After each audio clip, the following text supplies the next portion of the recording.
दिख रही हूँ?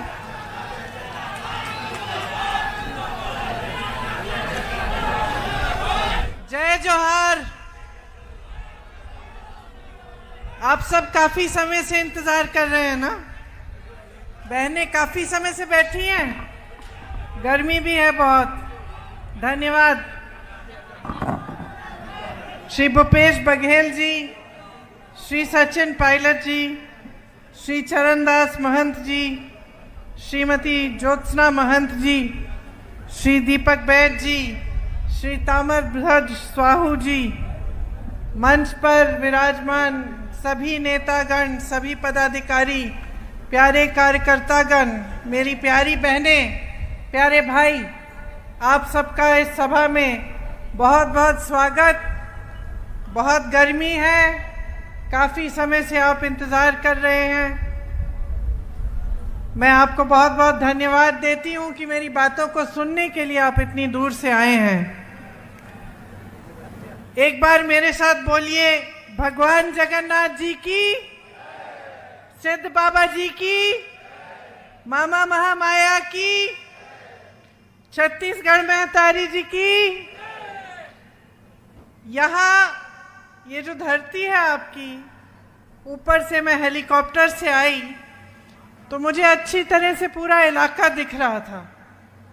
कई जगह मैंने देखा कि काफ़ी सूखी ज़मीन दिख रही थी, लेकिन जहाँ जहाँ हरियाली है, इतनी सुंदर है, इतना सुंदर है ये इलाका। पहाड़ है, नदी भी है, बहुत सुंदर इलाका है। और मैं जानती हूँ, मेरी दादी इंदिरा जी हमेशा कहती थी कि जो आदिवासी भाई बहन हैं हमारे, उन्होंने हमेशा प्रकृति का आदर किया है। और ये जो ज़मीन है, ये जो जंगल हैं, ये जो नदियाँ हैं, जानवर हैं, इनसे आपका एक अलग जुड़ाव होता है। इनका आप बहुत आदर करते हैं अपनी संस्कृति में।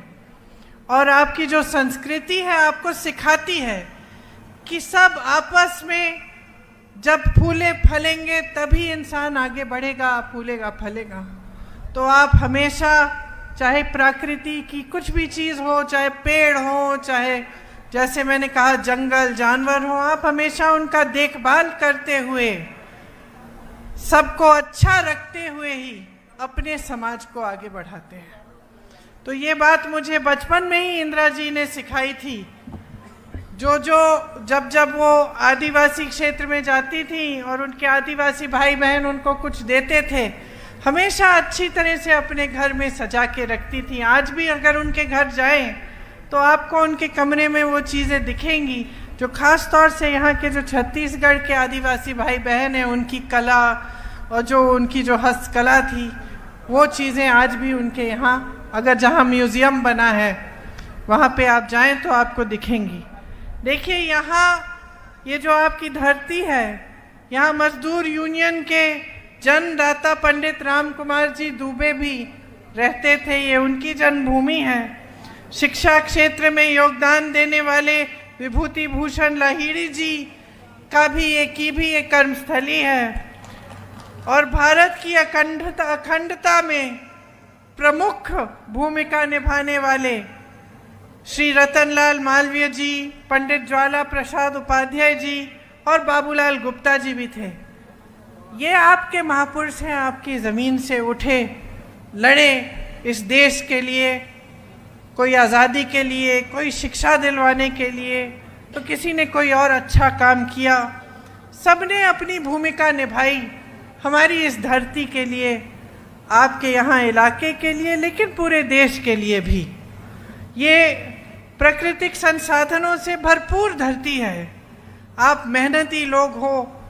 रास्ते में पायलट जी बता रहे थे कि यहाँ शुरू में हर प्रदेश से अलग अलग लोग यहाँ आए, बंगाल से आए, बिहार से आए, और यहाँ पे जो खदानें हैं उनमें उनको रोज़गार मिला, यहाँ पे बसे।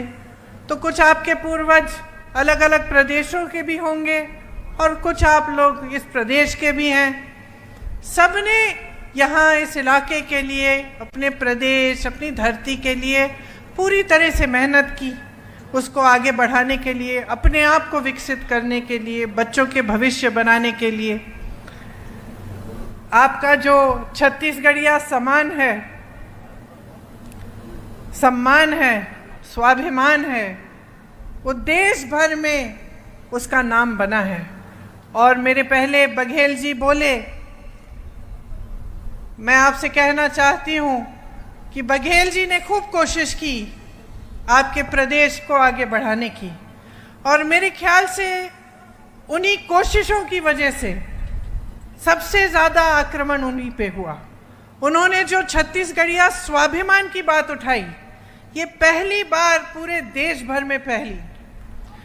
दिल्ली में भी सबने देखा सुना छत्तीसगढ़ के बारे में।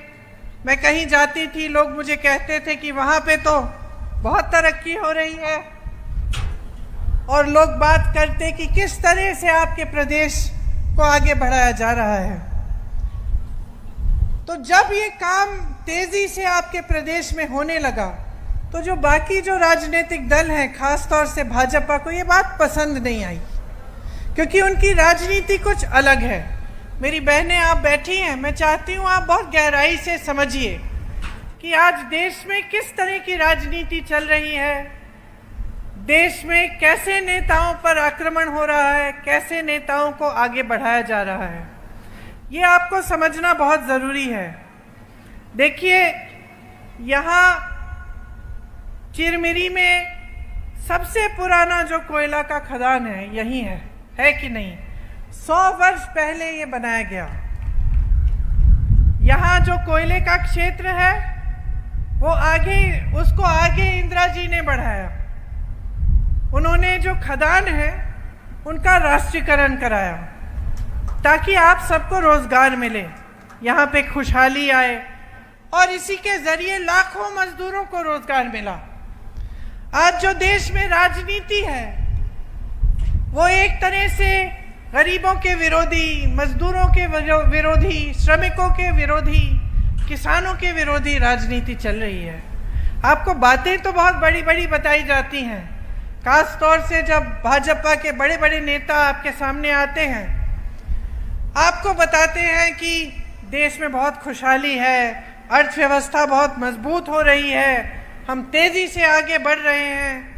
बहुत चीज़ें गिनाते हैं कि बड़े बड़े इवेंट किए हैं, बड़े बड़े विदेश के प्रधानमंत्री और राष्ट्रपति हमारे देश में आए हैं। लेकिन जब मैं आपसे कहती हूँ कि आपको गहराई से बातें समझनी है, तो मेरा मतलब ये है कि ये जो नेता आपके सामने आते हैं और ये सारी बातें कर रहे हैं, भाजपा के नेता, खास तौर से मोदी जी,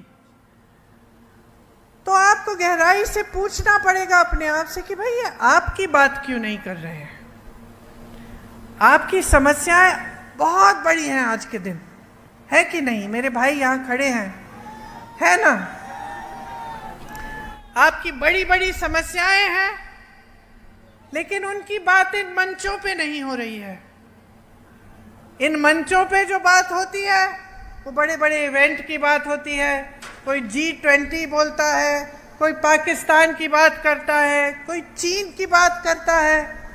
आपके जीवन में जिन संघर्षों से आप गुजर रहे हैं उनकी बात नहीं होती। आज यहाँ आप ही के इलाके में हालात क्या है? कई खदानें बंद हो गई हैं, हुए हैं कि नहीं? हुआ है ना? और कईयों का निजीकरण हो गया है। बघेल जी ने बोला बड़े बड़े खरबपति अडानी जी को दिए गए हैं, कांग्रेस के जरिए ये बनवाए गए। यहाँ पे कोरबा कोल फील्ड्स थी, सुपर थर्मल पावर स्टेशन बनाए, लेकिन मोदी जी ने लगभग सब कुछ आस्ते आस्ते अपने बड़े बड़े खरबपति मित्रों को दे दिया है। यहाँ के खदान, देश के बंदरगाह, देश के हवाई अड्डे, सारी सड़कें, बिजली, पावर, ये सारी चीज़ें अब अपने बड़े बड़े खरबपति मित्रों को सौंप दी हैं। ये सब चीज़ें बहनों और भाइयों, ये सब संपत्ति किसकी है? ये संपत्ति मोदी जी की नहीं है, ये संपत्ति किसी नेता की नहीं है, ये देश की संपत्ति है। देश की संपत्ति आप अपने आंखों के सामने आपने देखा, जब देश की संपत्ति थी तो रोजगार मिलते थे इन खदानों में और सुरक्षा भी मिलती थी रोजगार की। आज सरकारी नहीं रहे तो बड़े बड़े सेठ तय करेंगे कि आपका वेतन क्या है, बड़े बड़े सेठ तय करेंगे कि इसको बंद करना है, चलाना है, बड़े बड़े सेठ सारे निर्णय लेंगे। तो जो आपको एक पहले एक रोजगार की सुरक्षा मिलती थी वो नहीं रही। आज श्रमिकों को ठेकेदारी द्वारा उनका शोषण हो रहा है। आपको ठेके पे नौकरी मिलती है, कितने पैसे मिलते हैं नहीं मिलते हैं इस पे कोई रोक नहीं है। मजदूरी कम मिल जाती है, मेहनत करते हैं आप, घर जाते हैं थके हुए, गर्मी में, इतनी गर्मी में, धूल में, खदानों के अंदर काम करते हैं, लेकिन वो मेहनत करने के बावजूद आपकी कमाई पूरी नहीं होती। कई लोगों की ज़मीनें खदानों के लिए ली गई, उन्हें मुआवजा नहीं दिया गया, पुनर्वास नहीं किया गया, रोजगार नहीं दिया गया, उनको ऐसे ही छोड़ दिया कि आपकी ज़मीन हम ले रहे हैं, किसी को दे रहे हैं, लेकिन आपके लिए कुछ नहीं है। आपका हक बड़े बड़े खरबपतियों को दे दिया गया है। इस ज़मीन पे, इन खदानों पे, इस जंगल पे, नदियों पे आपका हक है। वो हक आपको संविधान ने दिया। उस हक को मजबूत इंदिरा गांधी जी की सरकार ने किया और उसके बाद कांग्रेस की हर सरकार ने किया। जो आपकी ज़रूरतें हैं उनके लिए काम किया। आज परिस्थिति ये है कि एक भी ट्रेन, शायद एक ही ट्रेन आ रही है यहाँ। मैं ऊपर से देख रही थी कि दूर दराज इलाका है, यहाँ लोग पहुँचते कैसे हैं? गाड़ी से पहुँचते हैं। मैं यहाँ आई, पूछा तो कहा कि एक ही ट्रेन है दीदी, हवाई अड्डा दूर है, 40 मिनट तो मुझे लगे हेलीकॉप्टर से आने में। तो आप जब गाड़ी से जाते होंगे या आप ट्रेन से जाते हैं तो कितना समय लगता होगा? किसी ने आपको सुविधा दी नहीं, पूछा नहीं। तो जब मैंने आपसे बात की कि किस तरह के नेताओं को आगे बढ़ाया जा रहा है, भाजपा में पूरी तरह से दो तरह के नेता हैं। एक जो सबसे भ्रष्ट नेता हैं, उन सबको इकट्ठा करके उन्होंने अपनी पार्टी में डाल रखा है।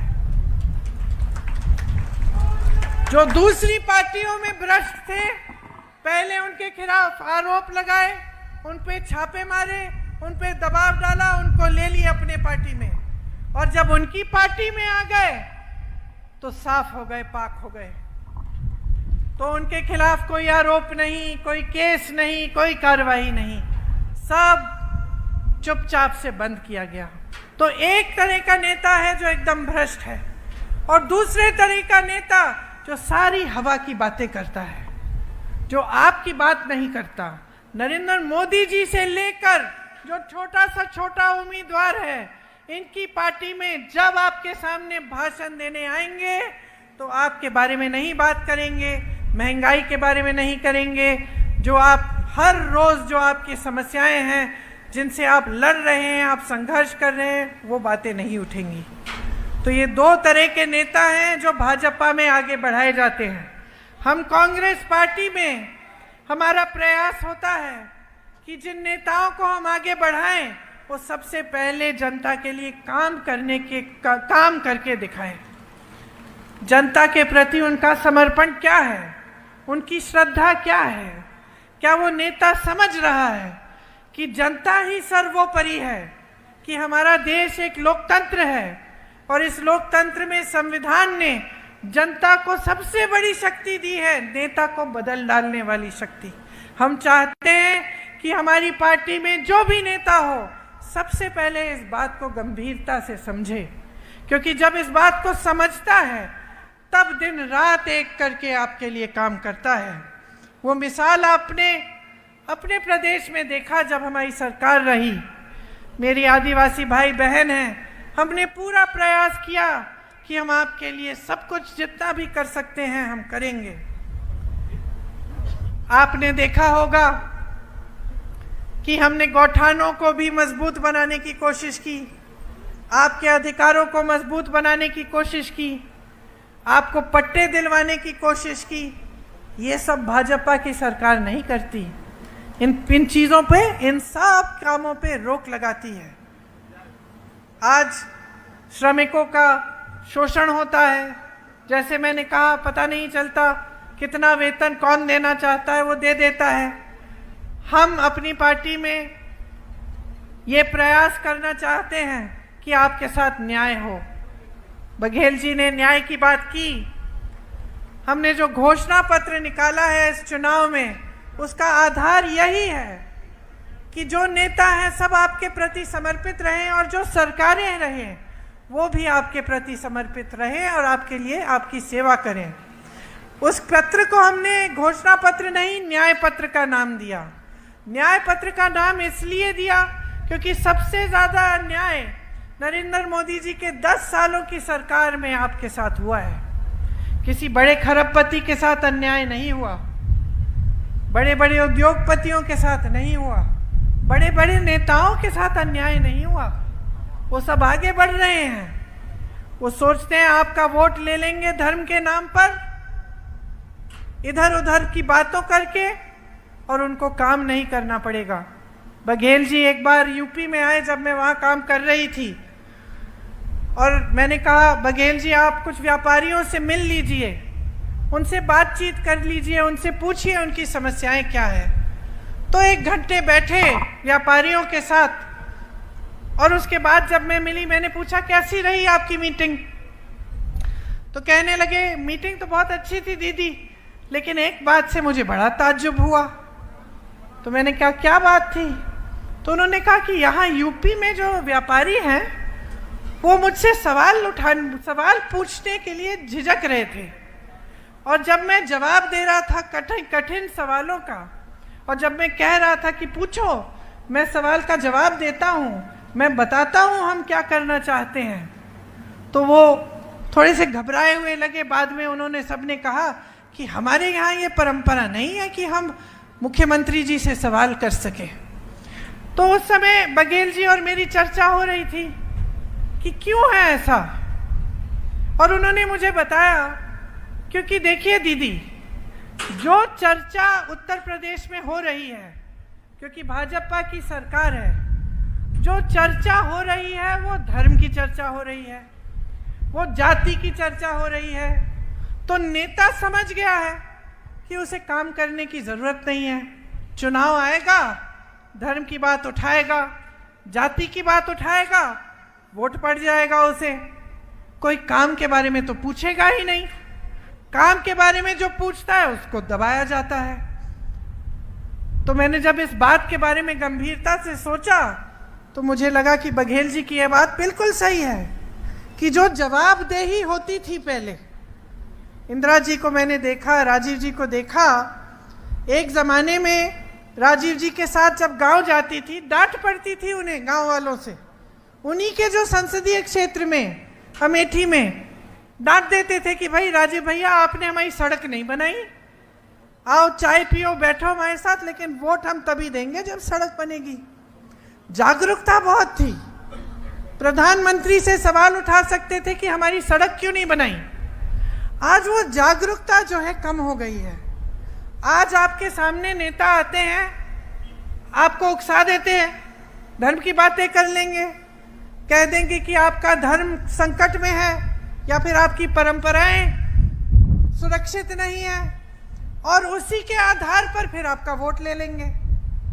तो फिर नेता को लगने लगा है कि मुझे काम करने की ज़रूरत ही नहीं है, चाहे आपको सड़क मिले, पाठशाला मिले, सही वेतन मिले, रोजगार मिले, उसको कोई परवाह नहीं है। वो तो जानता है वोट तो उसको मिलना ही है, उसको बस धर्म का नाम लेना है। तो ये जो सिलसिला है ये आपकी जागरूकता से ही खत्म होगा। और आपकी जागरूकता कब आएगी? जब आप समझेंगे कि जो संविधान है हमारा, उसने आप ही क्यों शक्ति दी है। जिस आंदोलन में हम सब आज़ाद, ये देश आज़ाद हुआ, उस आंदोलन में जो बड़े बड़े नेता लड़े, किस लिए लड़े? आपको मालूम होगा कि हमारे जो स्वतंत्रता सेनानी नेता थे बड़े बड़े, पंडित नेहरू हो, गांधी जी हो, अपनी सारी धन दौलत उन्होंने आंदोलन को दी। वो शोहरत के लिए, शान के लिए, सत्ता के लिए थोड़ी लड़े।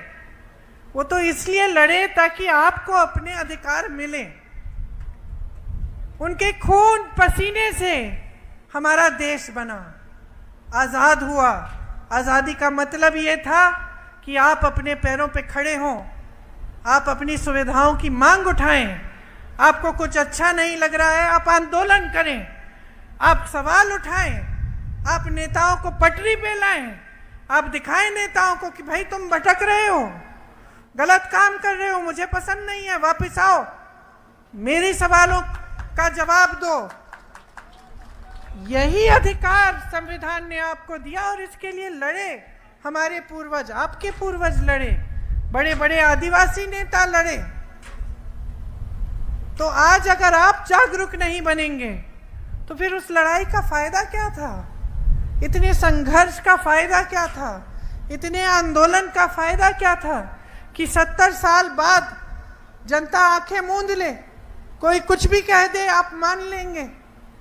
अब आप देखिए, यहाँ पे आपका आंदोलन स्थल था, हसदेव जंगल बचाओ आंदोलन था। क्या हुआ उस आंदोलन स्थल को? क्या हुआ? आग लगाई गई। हमारे देश की परंपरा क्या है? हमारा देश आंदोलन से ही बना और पूरी दुनिया में सबसे महान आंदोलन था। क्यों? क्योंकि उसमें हिंसा नहीं थी। बाकी दुनिया में जब देश आजाद हुए, लड़ाई से हुए, जंग से हुए, खून बहा। हमारे देश में जब हमें आजादी मिली तो अहिंसा से मिली। इतना बड़ा आंदोलन था। हमारे देश का पूरा आधार ही आंदोलन है और आज आपके आंदोलन स्थल को जलाया जा रहा है। आपके पेड़ काटे जा रहे हैं। 15,000 पेड़ काटे गए हैं। पेड़ काटे गए हैं इसलिए हाथियों से ज्यादा हमला भी हो रहा है आप पे। आपका पर्यावरण बर्बाद किया जा रहा है। यहाँ पे जो बड़ा उद्योगपति आना चाहे, उसको चाहे जमीन चाहिए, उसको खदान चाहिए, जो चाहिए मिलता है, आपको नहीं मिल रहा है। हमने जो न्याय पत्र में आपके लिए जो कुछ चीजें लिखी हैं, आपको सुननी चाहिए। ध्यान से सुनिए। जांच से स्वास्थ्य के लिए, जांच से इलाज तक, आपकी पूरी सेहत की देखभाल की जो सुविधाएं हैं वो आपको मुफ्त में मिलेंगी। 25 लाख रुपए तक। जो न्यूनतम मजदूरी है 400 रुपए होगी। और जो शहरी क्षेत्र हैं, आपको मालूम होगा मनरेगा में 100 दिन की नौकरी की रोजगार की गारंटी कांग्रेस ने दी थी। मालूम है आपको? गांव में होता था मनरेगा, अभी भी है। मोदी जी उसको बंद करना चाह रहे थे, फिर उनको लगा कि बंद करने से नुकसान होगा तो उन्होंने उसको चलने दिया, लेकिन उसको धीमा कर दिया है। जितना पैसा उसमें मनरेगा में कांग्रेस की सरकारें डालती थी उतना नहीं डालते ये। इसी तरह से जैसे मनरेगा गांव में आपको दिया, हम आपको शहरों में यही देना चाहते हैं कि 100 दिन का जो रोजगार है वो आपको मिलेगा ही मिलेगा, वो गारंटी है। वन अधिकार के अधिनियम को हम लागू करना चाहते हैं, ये हमारी गारंटी है। एक स्पेशल बजट और स्पेशल प्लान, मतलब खास बजट की खास पैसे अलग होंगे आपके लिए कि आपके लिए उससे क्या क्या काम हो सके। भूमि अधिग्रहण का जो कानून है उसमें जो संशोधन किए इन लोगों ने, जिससे अधिकार आपके कमजोर हो रहे हैं, उन संशोधनों को हम हटाएंगे। राज्य में पेशा के अनुसार कानून बनेगा और जहां जहां आदिवासी आबादी ज्यादा है उन पूरे क्षेत्रों को अनुसूचित क्षेत्र घोषित किया जाएगा। 1 साल में जितने भी आपके एफआरए के क्लेम्स हैं उनका निपटान किया जाएगा और जो आपके लघु वन के उपज हैं उन पे आपको न्यूनतम समर्थन मूल्य मिलेगा, एमएसपी मिलेगी। देखिए, मैंने आपसे कहा बहुत बड़ी बड़ी समस्याएं आपकी। सबसे बड़ी समस्या तो बेरोजगारी है। आज देश में 35 सालों में सबसे ज्यादा बेरोजगारी है। ये बात मोदी जी कभी नहीं बताएंगे आपको, भाजपा के नेता कभी नहीं बताएंगे। ये कभी नहीं बताएंगे कि आज इस देश में 70 करोड़ लोग बेरोजगार हैं, कि 30 लाख पद खाली पड़े हैं। बहनों, ये पद पड़े हैं, लोगों को दे सकते हैं। ये नौजवान जो खाली खड़े हैं, इनको ये पद मिल सकते हैं। 5 सालों से मोदी जी ने दिए नहीं हैं, खाली रखे हैं। और बेरोजगारी बढ़ती चली जा रही है। जहां से रोजगार मिलता था, चाहे खेती हो, चाहे बड़े बड़े कारोबार हो, चाहे खदान हो, वो सब लगभग वहां से कमाई इन्होंने कम कर ली है जनता के लिए। अब अगर कमा रहा है तो बड़ा खरबपति कमा रहा है, खेती है तो कोल्ड स्टोरेज खरबपति को दे दिया है, खदान है तो खदान पकड़ा दिया है उसको, दूसरी कोई इंडस्ट्री का सेक्टर है वो भी उनको पकड़ा दिया है। तो जो आम आदमी है, जो जनता है, किसान है, गरीब है, वो कमा नहीं पा रहा है। आज खेती में आप कितना भी काम कर लें, पूरी नहीं हो रही है आपकी कमाई, क्योंकि जो खेती का सामान है उस सब सामानों पे जीएसटी डाल रखा है, सारा महंगा हो गया है। जब तक आप वो सामान खरीदें, खाद मिले आपको, पेट्रोल डीजल इतना महंगा हो गया है, तो हर जगह महंगाई है। तो आप जब तक वो सब खरीदें और अपनी कमाई करें, कुछ बचता नहीं है। बच्चों की फीस भरनी पड़ती है, त्योहार होता है, कुछ लिपाई पुताई करनी है घर में, कोई बीमार पड़ता है, इलाज करना है, बहुत मुश्किल हो गया है, बहुत संकट हो गया है। महंगाई तो आप पूछिए ही मत। आप जानती हैं, दाल, सब्जी, मिट्टी का तेल सस्ता क्या रहा? कुछ नहीं रहा। जो छोटी मोटी आपकी बचत होती थी जो आप रख लेती थी कि चलो त्योहार आएगा कुछ खरीद लूंगी, वो भी नहीं छोड़ी। हर स्तर पर आपके लिए मुश्किलें खड़ी कर दी हैं। आप यहाँ बैठी है मेरी बहनें, संस्कार आप ही परिवार को देती हैं, बच्चों को आप बड़ा करती हैं। जब तक सब सो नहीं जाते घर पे तब तक आप सोती नहीं है, मैं जानती हूँ। ये सिर्फ आपकी बात नहीं है, हम दूसरे परिवारों में भी, बड़े परिवारों में भी, जिनके पास शायद कम है, जिनके पास ज़्यादा हो, सब परिवारों में कोई फर्क नहीं है। महिलाओं में महिला सबसे ज़्यादा काम करती है। महिला बाहर काम करती है तो घर पे जाके देखेगी कि बच्चों ने खाना खाया कि नहीं। अब मैं यहाँ हूँ, भाषण दे रही हूँ, घर जाऊँगी, पहले बच्चों को पूछूंगी कि क्या खाया, पढ़ाई की, बच्चा बेटा काम कर रहा है, काम कैसा था तुम्हारा। जब तक सब सो जाएंगे तब तक नहीं सोएंगे। हर महिला का यही जीवन होता है, संघर्ष का जीवन होता है। अत्याचार भी सबसे ज़्यादा महिलाओं के साथ भी होता है और हम संघर्ष करती हैं। हमेशा हम प्रयास करते हैं कि पहले सब खुश रहें, उसके बाद फिर हम अपनी खुशी देखते हैं। सच बात है कि नहीं, है ना? जहां परिवार को जरूरत होती है, जहां परिवार को जरूरत होती है, हम हमेशा परिवार के संघर्ष में शामिल होते हैं, खड़े होते हैं परिवार के लिए। और बच्चों की परवरिश की बात जब मैं करती हूँ तो ये सिर्फ आप अपने बच्चों की परवरिश नहीं कर रहे हैं, ये आप देश की नई पीढ़ी बना रहे हैं, देश की नई पीढ़ी की परवरिश कर रहे हैं। तो आपका ना देश के निर्माण में बहुत योगदान है। लेकिन आपको पूछने वाला कौन है? सारे नेता मंच पे आके कहते हैं महिला सुरक्षा, महिला सुरक्षा। मोदी जी कहते हैं हमने महिलाओं को आरक्षण दिया है, माले पहनवाते हैं खुद को महिलाओं से कि मैंने इतना बड़ा काम किया है। फिर पता चलता है वो आरक्षण 10 सालों के लिए नहीं लागू होगा। महिलाओं पे अत्याचार होता है। हाथरस में एक नौजवान महिला के साथ अत्याचार हुआ, उसको जला के मार दिया। मोदी जी और उनकी सरकार ने क्या किया? पलक नहीं झपकाई। उन्नाव में यही हुआ। मैं गई थी उस महिला के घर, मैं आपको बता नहीं सकती बहनें क्या सुना मैंने उस घर में। उसकी भाभी थी, क्या क्या बताया उसकी भाभी, कुछ नहीं छोड़ा, क्योंकि वो भाजपा से जुड़ा हुआ था जिसने अत्याचार किया। कुछ नहीं छोड़ा उस घर में। उसके पिताजी को पीटा, उसके भाइयों को पीटा, उसकी भाभी को धमकाया, 9 साल की भाभी की बेटी को धमकाया कि तुम पाठशाला मत आओ, तुमको भी दिखाएंगे। उस महिला को जला दिया, उसके पिताजी के खेत भी जला डाले। कोई ऐसा अत्याचार नहीं बचा जो नहीं किया, लेकिन भाजपा के नेताओं ने एक शब्द नहीं बोला उसके पक्ष में।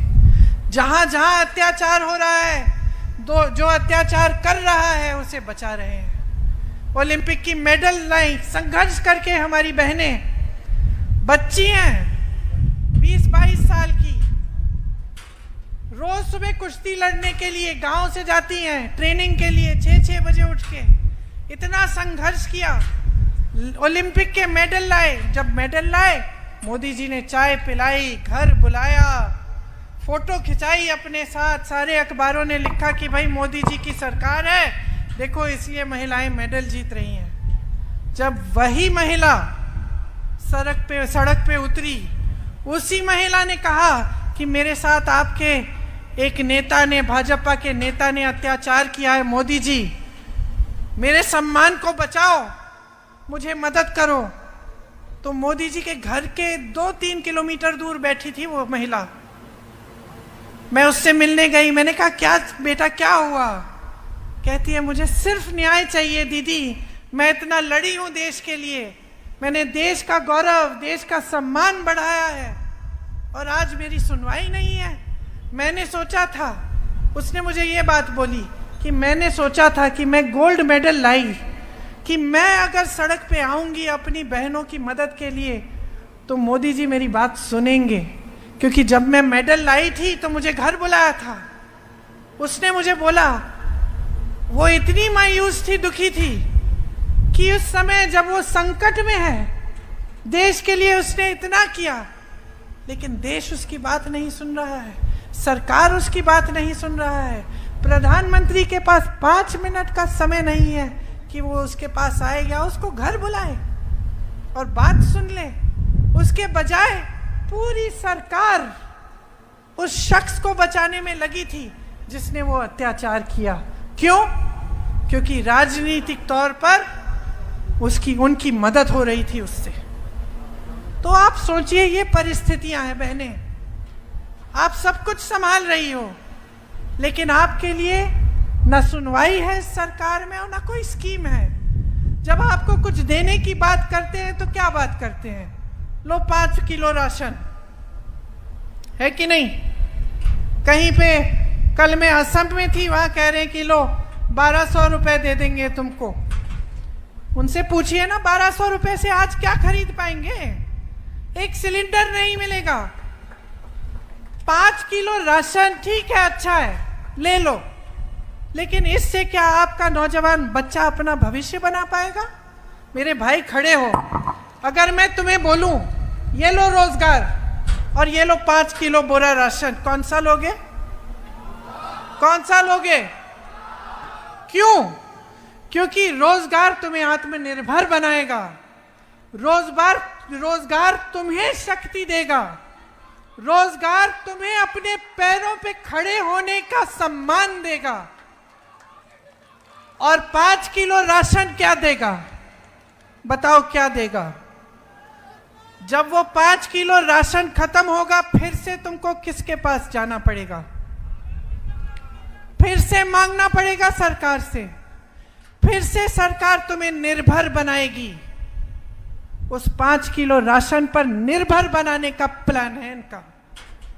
और इसी के बल पर, एक धर्म के नाम पर, दूसरा 5 किलो राशन के बल पर ये बार बार आपसे वोट मांग रहे हैं।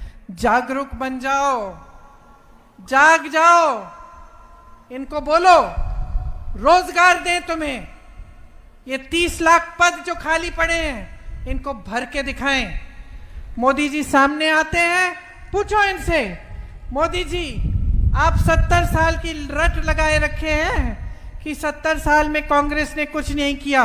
पूछो इनसे, बताओ इनको, कांग्रेस ने एक खदान बनाया, कांग्रेस ने आपको रोजगार दिलवाया, कांग्रेस ने आपको सम्मान दिया, कांग्रेस ने आपके समाज को आगे बढ़ाया।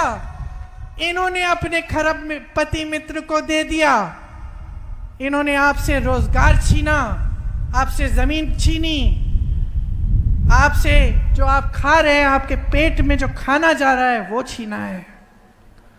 जागरूक बन जाओ, क्योंकि जब जागरूक नहीं होगे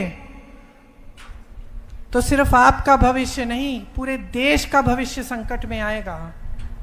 आज आप अपने बच्चों के बारे में सोचो, आगे क्या करेंगे? अगर रोजगार बनाने के माध्यम और साधन ही सारे बंद कर दिए इन्होंने। हमारे न्याय पत्र में लिखा है कि महिलाओं के लिए 1200 रुपये नहीं, 8,500 रुपये हर महीने हम दिलवाएंगे।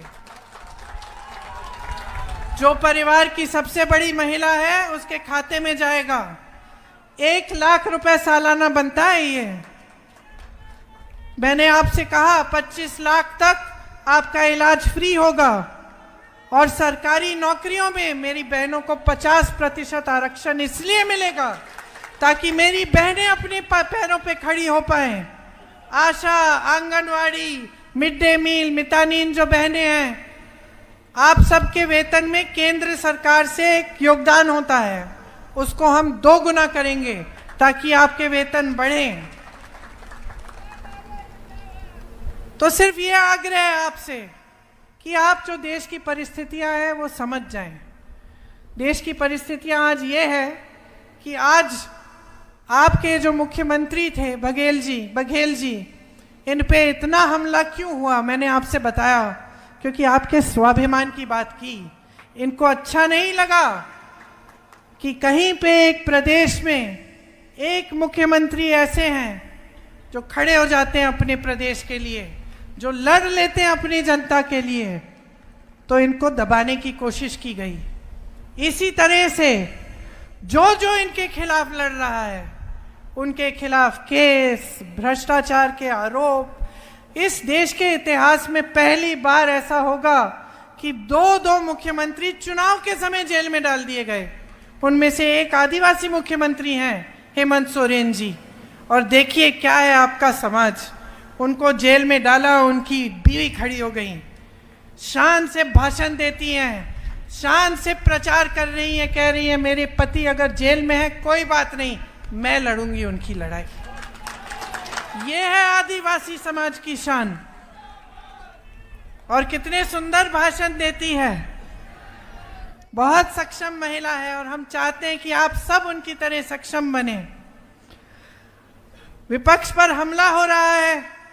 एक तरफ विपक्ष को कहा जा रहा है भ्रष्ट हैं, भ्रष्ट हैं, भ्रष्ट हैं। मोदी जी तो शायद इकलौते नेता होंगे जो देश में मंच पे खड़े होकर कहते हैं कि मैं ही एक ईमानदार हूं जो सारी दुनिया से लड़ रहा है, भ्रष्टाचार से लड़ रहा है। बहुत ईमानदार हैं, बहुत ईमानदार हैं। इसलिए चुनाव के समय ईमानदारी से आपके काम की बात नहीं कर सकते। ईमानदारी से आपको ये नहीं बता सकते कितनी नौकरियां दी, कितने रोजगार दिए, कितनी पाठशालाएं खोली, कितनी यूनिवर्सिटी बनाई, कितने अस्पताल बनाए। ईमानदारी से नहीं कह सकते। ईमानदारी से ये नहीं कह सकते कि जो अधिकारी हैं, जो सेना में भर्ती हैं, उनके भविष्य के साथ क्या किया, पेंशन खत्म कर दिया, और जो सेना में भर्ती हैं उनको 4-5 साल की अग्निवीर का प्रोग्राम दे दिया ताकि 4 साल बाद घर आए और फिर से बेरोजगार हो जाएं। ईमानदारी से ये बात नहीं कह सकते आपके सामने, सच्चाई आपसे कभी नहीं कह सकते। ये कहते हैं कि सबसे ईमानदार है, लेकिन सबसे बड़ी भ्रष्टाचार की स्कीम नरेंद्र मोदी जी इस देश में लाए। सुन लीजिए क्या थी वो स्कीम, कि जो भी चंदा देगा राजनीतिक दल को, जो भी चंदा देगा उसका नाम गुप्त रहेगा। इसका मतलब है जनता को नहीं पता चलना चाहिए कि अडानी ने कितने 1000 करोड़ दिए हैं या किसी और ने कितने 1000 करोड़ दिए हैं। जब सुप्रीम कोर्ट में केस लगा और न्यायाधीशों ने ये कहा कि ये पारदर्शी होना चाहिए, तब अचानक मोदी जी, अमित शाह जी सब इंटरव्यू देने लग गए कि भाई हमने बड़ी पारदर्शी स्कीम बनाई, देख लो पहली बार पूरे देश में लिस्ट निकल आई है। अरे आपने थोड़ी निकाली लिस्ट, ये तो कोर्ट के ऑर्डर पे आपसे निकलवाई गई है लिस्ट। आपने तो इसको गुप्त रखा था। और सुनिए क्या गुप्त रखा था। गुप्त ये रखा था कि हजारों करोड़ रुपए इन्होंने अपने बड़े बड़े खरबपति दोस्तों से लिए तो हैं, लेकिन ऐसी कंपनियों से लिए हैं जिन पे पहले इन्होंने छापा मारा, चंदा लिया, छापे बंद, केस डाले, चंदा लिया, केस बंद। या फिर ठंडे बस्ते में वो गुजरात में पुल गिरा, सैकड़ों लोग उसमें गिर के बह गए पानी में, याद है आपको? उस पुल को बनाने वालों से चंदा लिया। वैक्सीन लगी थी आपको कोविड के समय, लगी, टीका लगा था, सबको लगा। वो याद है आपको? यूं टीके की सर्टिफिकेट मिलती थी, किसका चेहरा था उस पे? और जोर से बोलो, था ना, मोदी जी का चेहरा। आज जरा देखो, सर्टिफिकेट बनवाने की कोशिश करो, चेहरा नहीं होगा। अब फोटो नहीं छप रही है मोदी जी की, क्यों? क्योंकि उस टीके को बनाने वाली कंपनी से इन्होंने चंदा लिया। और आज बाहर क्या आया है? बड़ी मेडिकल रिपोर्ट बाहर आई है कि काफी लोग उस टीके को, जब वो टीका लगा तो उसमें से 1-2% लोग ऐसे हैं जो गिर के मर गए। किसी को पता नहीं चला कि क्यों गिर के मर रहे हैं। कोई मंच पे खड़ा भाषण दे रहा है, भगवान ना करे लेकिन कोई मंच पे खड़ा भाषण दे रहा है, या फिर कोई खेती में काम कर रहा है।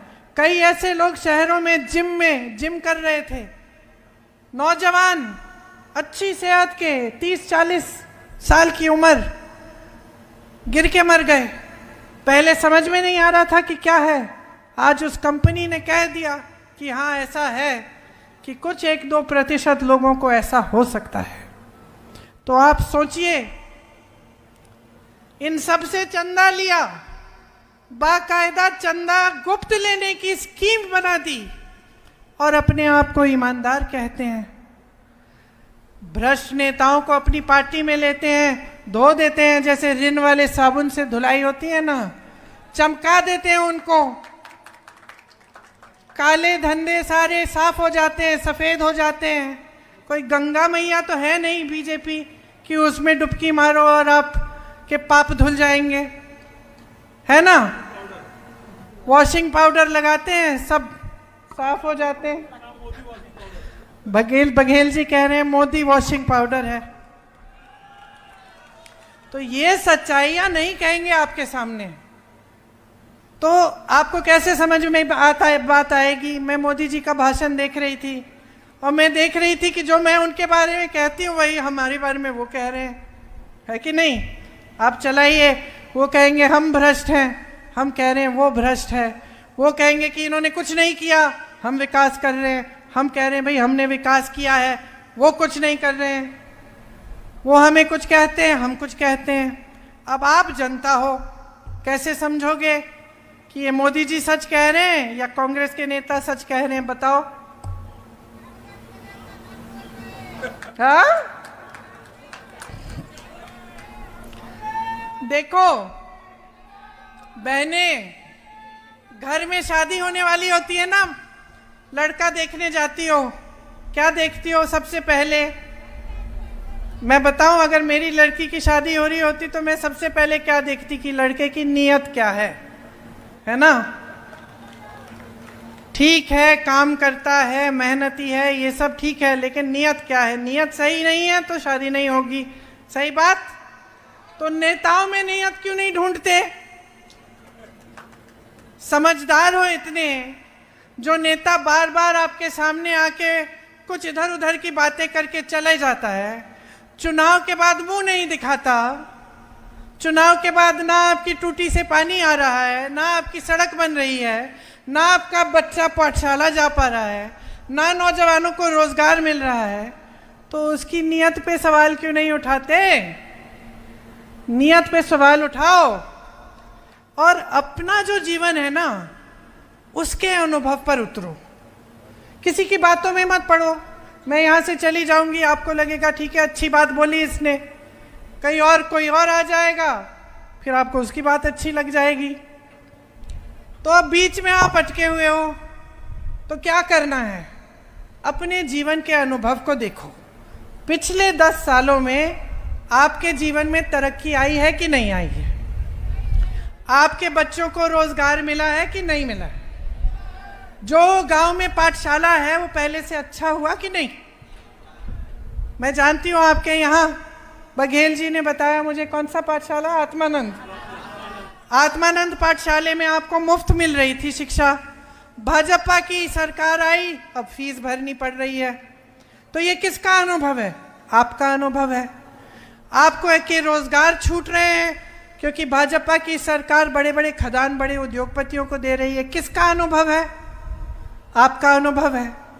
कोई बीमार पड़ता है, स्वास्थ्य की सुविधाएं नहीं है, पैसा नहीं है इलाज के लिए, किसका अनुभव है? आपका अनुभव है। राजस्थान में कांग्रेस की सरकार थी, 25 लाख तक इलाज फ्री मिल रहा था, ये जनता का अनुभव है। तो आपका जो अनुभव है ना, सबसे जरूरी, सबसे महत्वपूर्ण चीज यही है। संविधान जो है इस देश का, इसने यही आपको शक्ति दी है कि जब आपका अनुभव सही होता है, आप जागरूक रहते हैं, तो आप वोट डालते हैं अपने नेता को चुनने के लिए। आज यही नेता मोदी जी क्या कह रहे हैं? संविधान को बदल डालेंगे। खुद तो नहीं कह रहे, खुद इसको नकारते हैं, लेकिन जो इनके नेता जाके चुनाव लड़ रहे हैं उत्तर प्रदेश में, जो चुनाव में उम्मीदवार बने हैं, जो इनके मंत्री हैं, ये कह रहे हैं 400 हमें सीट दे दो इस बार, देख लेना हम इस बार संविधान को बदलेंगे।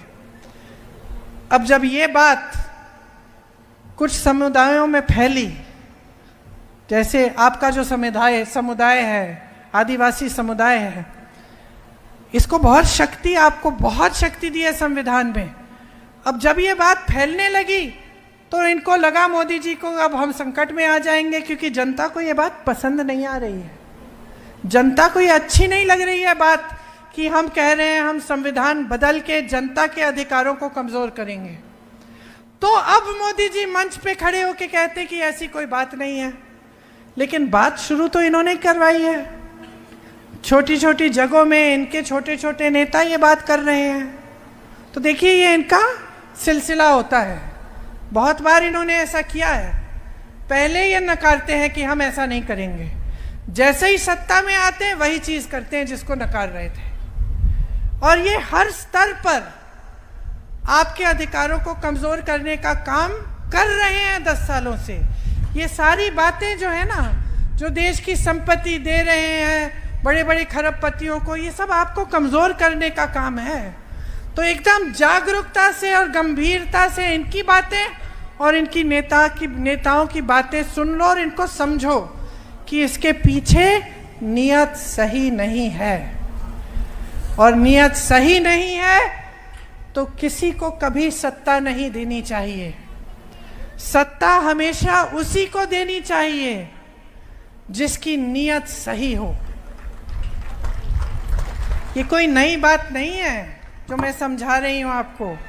ये बहुत पुराना विवेक है हमारे देश का। जब राजाओं महाराजाओं का समय था तब की बात है। राजा कौन सा जाना जाता है? आज भी अगर हम याद करते हैं किसी राजा को कि ठीक है ये अच्छा था, तो इसीलिए ही तो जानते हैं कि उसने प्रजा के लिए काम किया। उसने सबसे पहले आपकी जरूरतों को रखा, तभी वो अच्छा माना जाता था।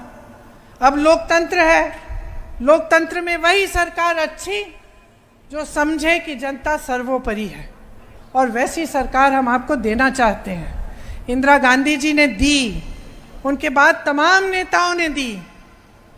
मुझे याद है मेरे पिताजी काम करते थे 4:30 बजे तक सुबह, और कभी कभी मैं देखती थी कि घर आए हैं, नहा के कुछ खा के फिर से निकल गए 6 बजे। क्यों? अपना जीवन क्यों दिया इस देश के लिए? इन सब नेताओं ने, सिर्फ मेरे परिवार ने नहीं। जिस नेता की नीयत अच्छी थी, क्यों? इस देश को मजबूत बनाने के लिए। जिस तरह से आप खेती करते हैं, आप किसानी करते हैं अपने परिवार को मजबूत बनाने के लिए, लेकिन आप देश के अन्नदाता भी हैं, देश को भी मजबूत बनाते हैं। उस तरह से मेरी बहनें, जैसे मैंने कहा, परवरिश करती हो बच्चों की, तो नई पीढ़ी की परवरिश कर रही हो, देश के भविष्य के निर्माता हो। जो मजदूरी करता है देश के लिए भी इमारत बना रहा है। सबका देश में योगदान है, सबका देश है, सबकी धरती है, सबका पसीना है इसमें, सबका खून है इसमें। इसीलिए चुनाव के समय एकदम गंभीरता से अपने वोट को समझो। जो आपके लिए काम करेगा, जिसने काम करके दिखाया है, जो आपके जीवन के अनुभव में दिख रहा है काम, टीवी पे नहीं, जो तरक्की आपके जीवन में दिख रही है, उसके आधार पर अपना वोट डालो। यहाँ हमने कोरबा के लिए भी कुछ चीज़ें सोची हैं।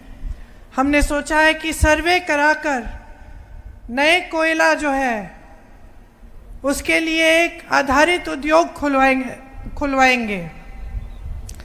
आपने जो कास्ट माइनिंग से जो आपकी ज़मीनें बर्बाद हुई हैं उनको समतल कराया जाएगा ताकि वहाँ आपकी आबादी बस पाए।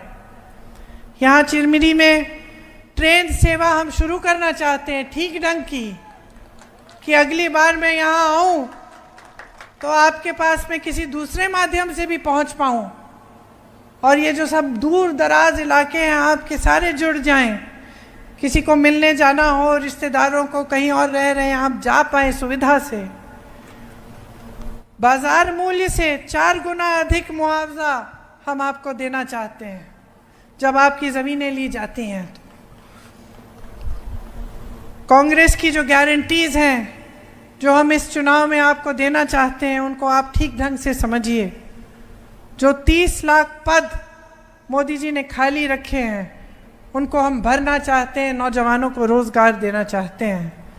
जो स्नातक पास होता है उसको 1 लाख की हम अप्रेंटिसशिप दिलवाना चाहते हैं। मतलब आपने पढ़ाई की, माँ बाप ने मेहनत से पढ़ाया, रोज़गार नहीं मिल रहा है।